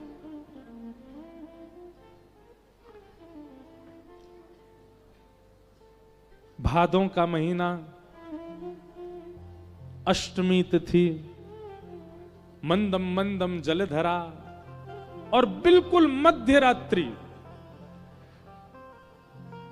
सब सोए हैं मथुरा में, गहरी निद्रा में सब सोए हैं और उसी समय कंस के कारागृह में देव की मैया के गर्भ से एक दिव्य तेज प्रकट हुआ और तेज समाप्त होते ही शंख चक्र गदा पद्मधारी श्रीमन नारायण ही कृष्ण रूप धारण करके प्रकट हो गए हैं। बोलो बाल कृष्ण लाल की जय। ओ भैया रुक जा। अभी कंस के यहां जन्मे, दारी क्यों आ जाएगा कंस, हल्ला मत करो ज्यादा। हम सबरे गुब्बारे फोड़ दिए। अभी तो कारागृह में गए, जब गोकुल पहुंचे तब करियो ये काम। अभी तो शांति रखो, कंस उठ जाएगा नहीं तो। शंख चक्र गदा पद्म धारण करके ठाकुर जी प्रकट हो गए। देवकी और वसुदेव ने ठाकुर जी की स्तुति गाई। देवता आकाश में स्तुति गाने लगे। सत्यव्रतम सत्य परम त्रिसत्यम सत्यश्च योनिम निहितम च सत्ये सत्यस्य सत्य मृत सत्य नेत्रम सत्यात्मकम त्वाम शरणम प्रपन्ना। चलो एक काम करो, इधर देखो सब लोग। इस श्लोक में कितनी बार सत्य आता है गिनो। सत्यव्रतम सत्य परम त्रिसत्यम सत्यश्च योनिम निहितम च सत्ये सत्यस्य सत्य मृत सत्य नेत्रम सत्यात्मकम त्वाम शरणम प्रपन्ना। कितनी बार सत्य है? कितनी बार? 10 बार? 11 बार? 9 बार। 9 बार सत्य है। क्यों? 9 संख्या परिपूर्ण होती है। 9 के बाद जितनी भी संख्या आती हैं वो सहायक संख्या होती हैं। जैसे 10, 1 को सहायता लेनी पड़ी किससे? 0 से। 11, 1 को 1 से, 1 को 2 से, 1 को 3 से, वो सहायक संख्या है। परिपूर्ण संख्या कौन सी होती है? 9। ठाकुर जी को एक बार सत्य नहीं कहा, 9 बार सत्य कहा। बोले आप सत्य नहीं है, आप परम सत्य नहीं है, आप अकाट्य सत्य नहीं है, आप पूर्ण सत्य है। इसलिए 9 बार सत्य सत्य सत्य सत्य सत्य सत्यव्रतम सत्य परम त्रिसत्यम सत्यश्च योनिम निहितम च सत्य। जो लोग प्रश्न करते हैं कि भगवान श्री कृष्ण पर संशय होता है कि ये भगवान है, इस श्लोक को देखो। भगवान नहीं है वो, परिपूर्ण भगवान है, परिपूर्ण भगवान है। और कोई देव तो हो सकता है भगवान का अंश हो, अंशावतार भी होते हैं, कला अवतार भी होते हैं, पूर्णावतार भी होते हैं, पर श्री कृष्ण तो परिपूर्ण अवतार हैं। साक्षात परमात्मा ही कृष्ण बन के आए हैं। वही परमात्मा साक्षात ही वंशी बजाते हैं, वही परमात्मा गिरिराज जी उठाते हैं, वही परमात्मा गोपियों के संग रास करते हैं। कोई अंश नहीं है भगवान का। श्री कृष्ण स्वयं परिपूर्ण भगवान है।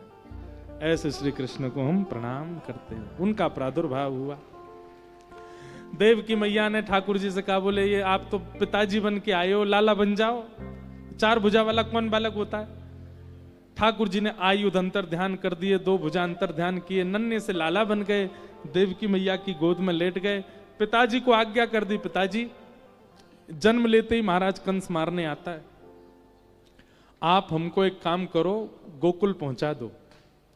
गोकुल में यशोदा मैया ने अभी लाली को जन्म दियो है, और वो लाली नहीं है, वो साक्षात योग माया है। वहां हमको सुला दो और लाली को लाके कंस को दे दो।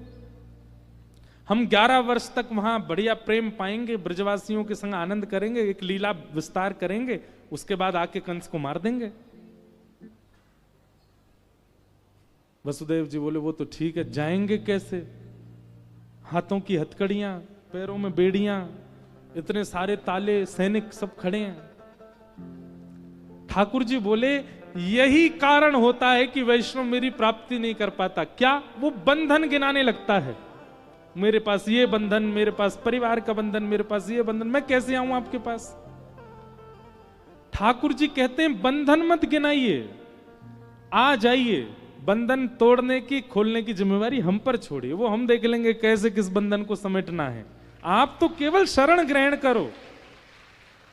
ये कितना बड़ा सूत्र है। ठाकुर जी को बंधन नहीं गिनाने हैं, कारण नहीं गिनाना है ठाकुर जी के पास ना जाने का। आप पहुंच जाओ बस।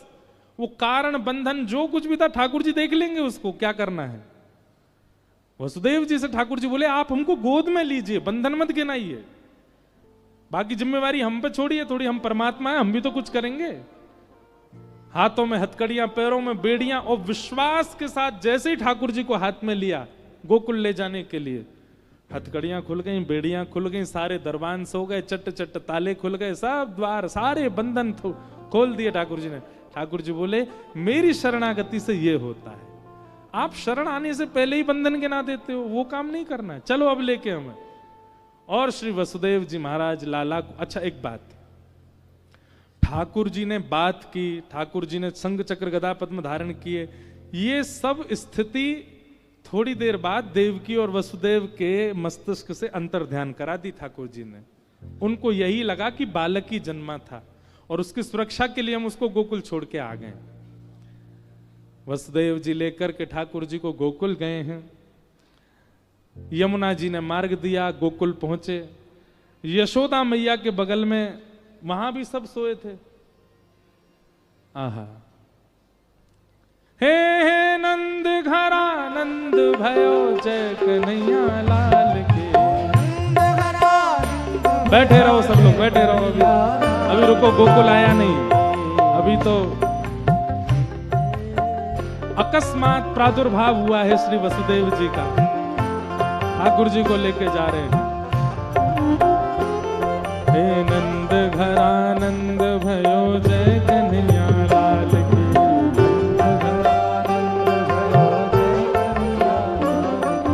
सागर में आनंद भयो, जय कन्हैया लाल की।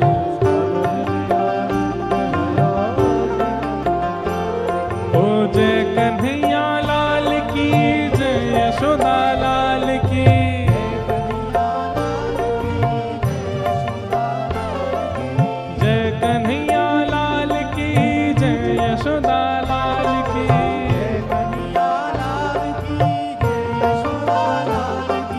सागर में आनंद भयो, जय कन्हैया लाल की।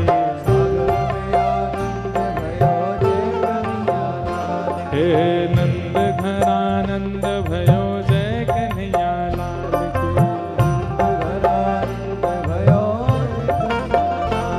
हे नंद घरानंद भयो, जय कन्हैया लाल की। बोल नंद के लाला। पीछे जितनी माताएं बहनें भाई लोग खड़े हो, सब बैठो। अभी ठाकुर जी अभी गोकुल पहुंचे और गोकुल में जाकर के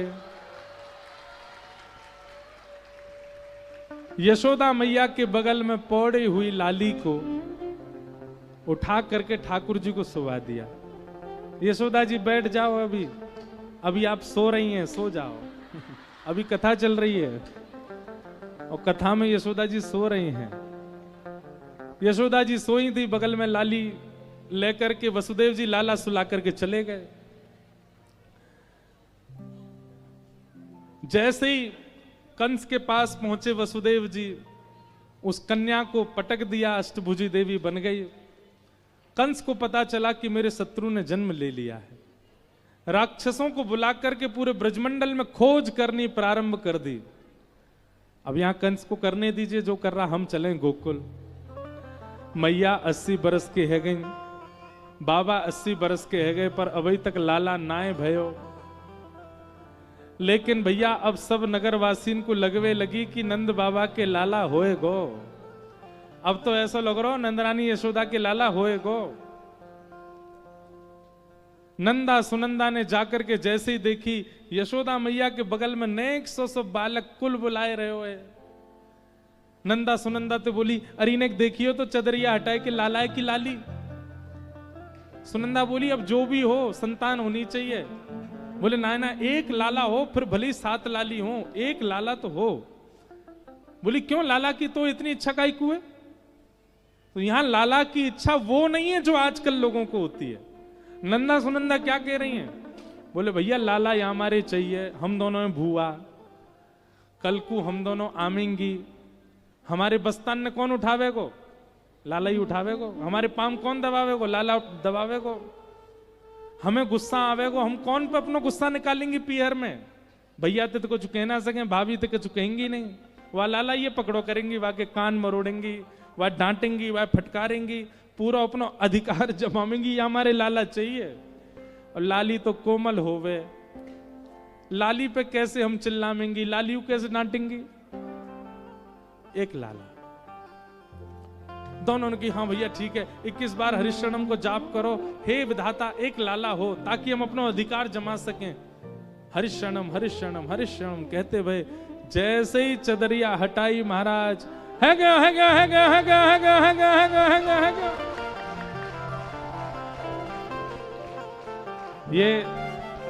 ये हमारे कथा मंच की पारंपरिक भुआ हैं सुनंदा, जो चदरिया हटा रही थी, यही हटाती हैं हमेशा। आज गंभीर सोच में थी, पता नहीं कहां चली गई थी। बधाई हो, अरे रहने दो, इतनी रूखी बधाई ना चाहिए, ब्रजवासी हैं हम, हमको जोर की चाहिए, घी वारी दो। बधाई हो, बधाई हो। बाहर वाले भी जो धीमे धीमे बोल रहे हैं वो भी जोर से बोलो, बधाई हो। सब बधाई हो कहने लगे, पूछने लगे भैया कहाँ भयो? नंद बाबा पूछने लगे कहाँ भयो? ये सब बधाई बधाई काई को कह रहे हैं? तभी है गयो चिल्लाती भाई नंदा सुनंदा आई और आकर के बोली, हे नंद बाबा आपके घर नीलमणि जैसो लाला भयो है, बधाई हो। नंद बाबा ने जैसे सुनी महाराज, पीलो पटका पहनो, पीलो चंदन लगाए और महाराज कूद पड़े जमुना जी में। अब देखो आज लाला के जन्मोत्सव पे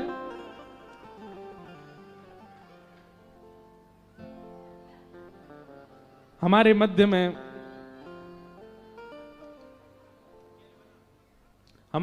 में परम पूज्य केरवना महाराज जी पधारे हैं, इनको भी बधाई हो। हमारे मध्य में श्रीमद भक्ति प्रसाद ऋषिकेश गोस्वामी जी राजघाट वाले महंत जी पधारे हैं, उनको भी बारंबार बधाई। हमारे मध्य में श्री नरहरिदास महाराज महंत वृंदावन बाग मंदिर में गया था दर्शन करने के लिए, वहां के महाराज जी भी पधारे हैं, उनको भी प्रणाम। हमारे मध्य में श्री जनार्दन दास महाराज जी पधारे हैं, उनको भी बारंबार प्रणाम करते हैं। और सब संत महापुरुष जो भी आज यहाँ पधारे सबको बारंबार वंदन करते हैं। पूरे ब्रजमंडल में आनंद है लगो, जाकू भी पतो चली कि लाला भयो नंद बाबा के, सब आनंद में नाच रहे हैं, गा रहे हैं और कहा कह रहे हैं, हो ब्रज में है रही। देखो सावधानी, भीड़ बहुत ज्यादा है, अपने गले के आभूषण माताएं संभाल लें, चश्मा भाई लोग संभाल लें, जेब वेब सब पहले ही देख लें, किसी पे गिरना नहीं, किसी पे लुढ़कना नहीं। प्रेम और भाव से उत्साह में भर करके सब लोग गाओ, हो ब्रज में है रही जय जयकार नंद घर लाला जायो है, ब्रज में है रही जयकार नंद घर लाला जायो, हाँ ब्रज में है रही जय जयकार नंद घर लाला जायो है, ब्रज में है रही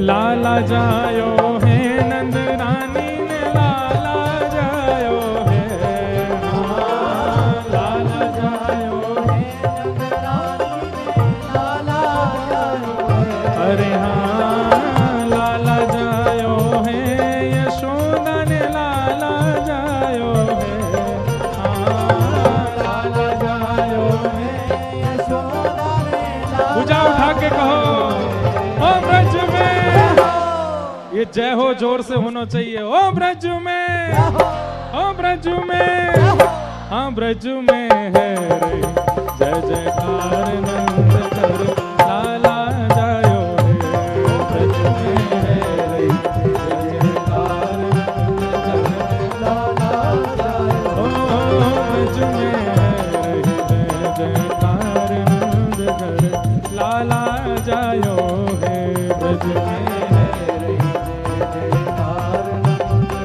नंद के लाला की बधाई हो।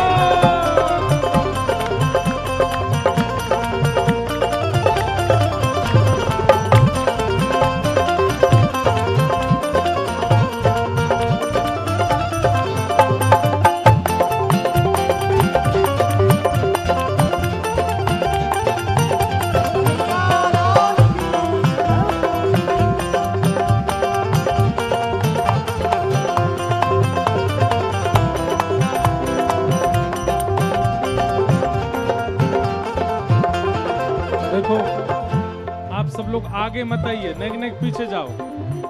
और ये व्यास मंच से तो कुछ लुटाए ना गए हो, ये कहाँ से लूट रहे हो आप लोग? पीछे जाओ, नेक नेक थोड़े थोड़े पीछे है, जाओ। यूथ के यूथ नंद घर आवे, यूथ के यूथ नंद घर आवे, हे नंद घर आवे, नंद घर आवे, नंद घर आवे, यूथ के यूथ नंद घर आवे, ग्वाल बाल सब हिल मिल गावे, ग्वाल बाल सब हिल मिल गावे, ग्वाल बाल सब हिल मिल गावे, ग्वाल बाल सब हिल मिल गावे। ब्रह्मानंद समान आज सुख सबने पायो है, ब्रह्मानंद समान आज सुख सबने पायो है। हम ब्रज में देखो सबको दर्शन है रहे, लाला के दर्शन कर लो। वाह, हमारो मूड बहुत बड़ो है, ये आप ही पहन लो। जोर से कहो, हो ब्रज में, हो ब्रज में, हो ब्रज में है जय जयकार लाला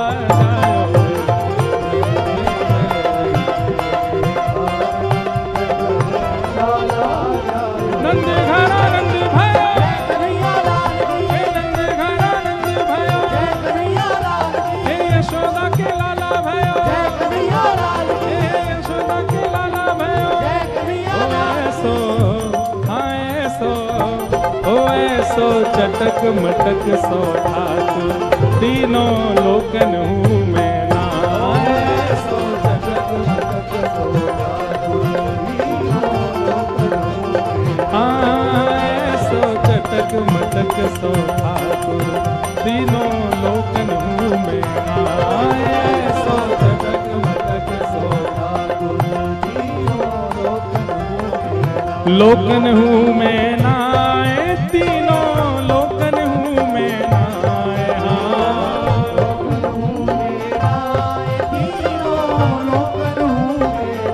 अरे हाँ लोकन हूँ मैं नाए, तीनों लोकन हूँ मैं नाए, लोकन हूँ मैं नाए, तीनों लोकन हूँ मैं नाए।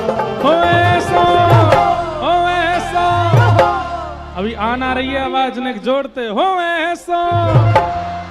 देखो तब माने जब ये रोज आए आपकी आवाज से, तब माने कि एक आवाज भैया, हो ऐसा, हो ऐसा, हो ऐसा चटक मटक सो ठाकुर, तीनों लोकन हूँ मैं नाए, ऐसा चटक मटक सो ठाकुर, तीनों लोकन हूँ मैं नाए, ऐसा चटक मटक सो ठाकुर, तीनों लोकन हूँ मैं नाए, ऐसा चटक मटक सो ठाकुर, तीनों लोकन हूँ मैं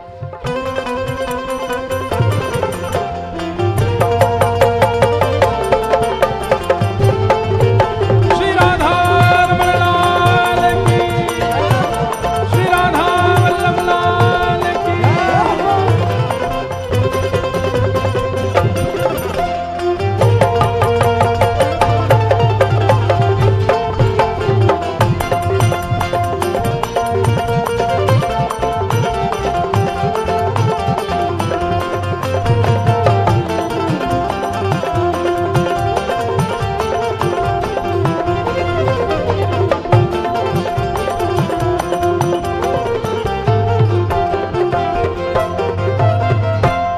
भुजा उठाइए सब लोग और लाल जी को आशीर्वाद दो। जियो श्याम लाला, जियो श्याम लाला, पीली तेरी पगड़ी रंग काला, जियो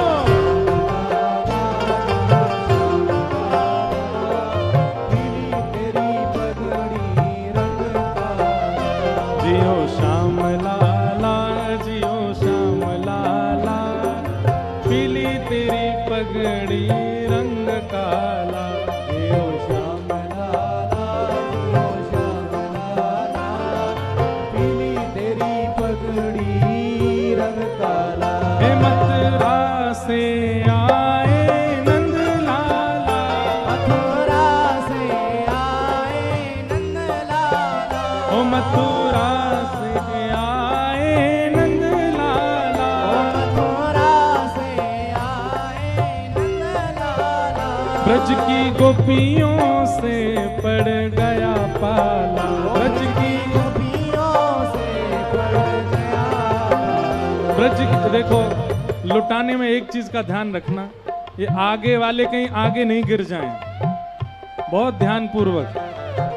ब्रज की गोपियों से पड़ गया पाला, ब्रज की गोपियों से पड़ गया पाला। ओ जियो श्याम लाला, जियो श्याम लाला, पीली तेरी पगड़ी रंग काला। जियो श्याम लाला, जियो श्याम लाला, पीली तेरी पगड़ी रंग काला। जियो श्याम लाला, जियो श्याम लाला, पीली तेरी पगड़ी रंग काला। जियो श्याम लाला, जियो श्याम लाला, पीली तेरी पगड़ी रंग काला। हे मत रोवे रे लाला, उआ उआ। ओ मत रोवे रे लाला, उआ उआ। हे मत रोवे रे कान्हा, उआ उआ। मत रोवे रे कान्हा, उआ उआ। हो तो है समझावे सुनंदा भो, ओ तो है समझावे रे सुनंदा भोला। हो तो है समझावे सुनंदा भो। ओ तो है समझावे रे सुनंदा भोला। ओ जियो श्याम लाला, जियो श्याम लाला, पीली तेरी पगड़ी रंग काला। जियो श्याम लाला, जियो श्याम लाला, पीली तेरी पगड़ी रंग काला। हे हे, आहा, ओहो, नंद घरानंद भयो, जय कन्हैया लाल की, नंद घरानंद भयो। जय कन्हैया लाल की, हे यशोदा के लाला भयो, जय कन्हैया लाल की, हे जग प्रतिपाल भयो। जय कन्हैया लाल की, हे जय कन्हैया लाल की, जय यशोदा लाल की। जय कन्हैया लाल की, जय यशोदा लाल हे की। हे जय कन्हैया लाल की, जय यशोदा लाल की। जय कन्हैया लाल की, जय यशोदा लाल हे की। हे नंद घरानंद भयो, जय कन्हैया लाल हे की, हे नंद घरानंद भयो, जय कन्हैया लाल की, आहा, नंद घरानंद भयो, जय कन्हैया लाल हे की, हे नंद घरानंद भयो, जय कन्हैया लाल हे की, हे यशोदा के लाला भयो, जय कन्हैया लाल हे की, हे यशोदा के लाला भयो, जय कन्हैया लाल हे की, हे नंद घरानंद भयो, जय कन्हैया लाल हे की, हे नंद घरानंद भयो, जय कन्हैया लाल हे की, हे नंद घरानंद भयो, जय कन्हैया लाल हे की, हे नंद घरानंद भयो। जय कन्हैया लाल की। नंद जी के आंगन में बज रही आज बधाई, नंद के आंगन में बज रही आज बधाई। नंद जी के आंगन में बज रही आज बधाई। नंद जी के आंगन में बज रही आज बधाई। भैया देखो, अब लुटाओ मत, अब लुटाना बंद कर दीजिए। सुनिए, अभी थोड़ी देर के लिए लुटाना बंद कीजिए, क्योंकि बहुत संख्या में लोग आगे आ गए, कहीं कोई बेचारी किसी के साथ कोई दुर्घटना ना हो, इसलिए आप सब लोग अभी बाद में सबको प्रसाद मिल जाएगा।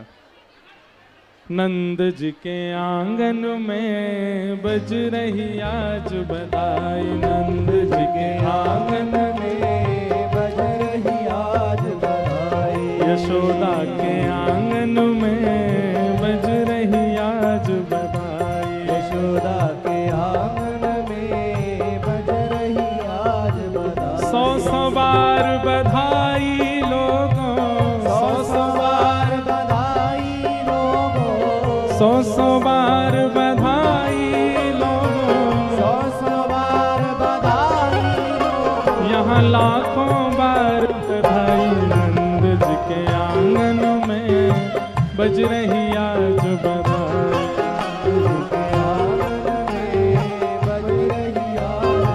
कैसे चमत्कार सा हो गया लोगों, हो गई बात निराली। चमत्कार सा हो गया लोगों, हो गई बात निराली। रात रात में नंद बाबा की, रात रात में, रात रात में नंद बाबा की, रात रात में नंद बाबा ओ जहाँ लाड़ी हो गई काली, नंद जी के आंगन में बज रही आज बधाई। आंगन में यशोदा के आंगन में बज रही आज बधाई। यशोदा के आंगन में बज रही आज बधाई। 100 बार बधाई लोगों, 100 बार बधाई लोगों, 100 बार बधाई लोगों, 100 बार बधाई लोगों। यहाँ लाखों बार बधाई नंद जी के, नंद जी के आंगन में बज रही आज बधाई।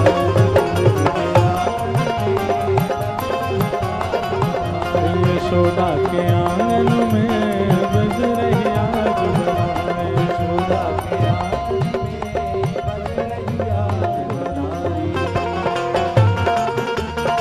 बधाई हो, बधाई हो।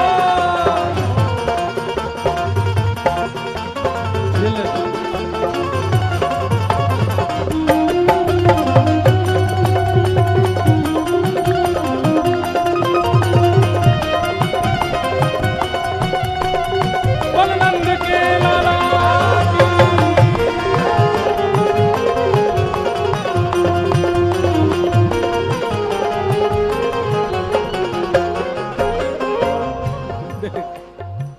ये राका डॉन, एक वो वहां पे भी है, देख वो रहो।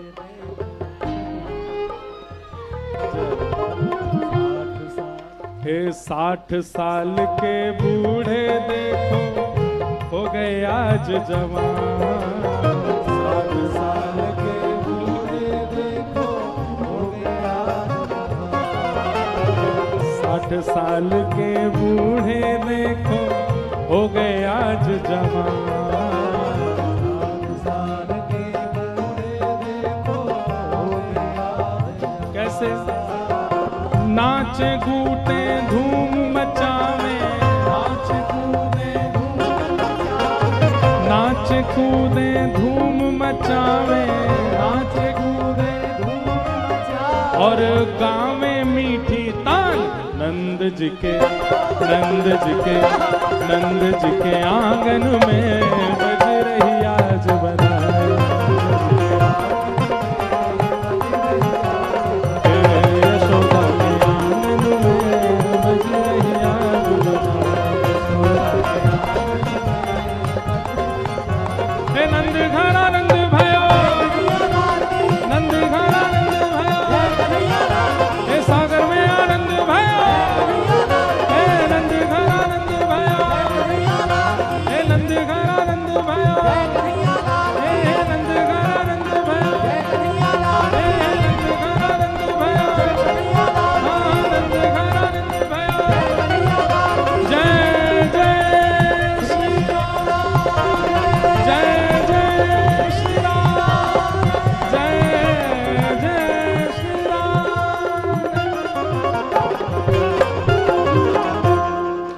बोल नंद के लाला की, यशोदा नंदन भगवान की, बाल कृष्ण लाल की,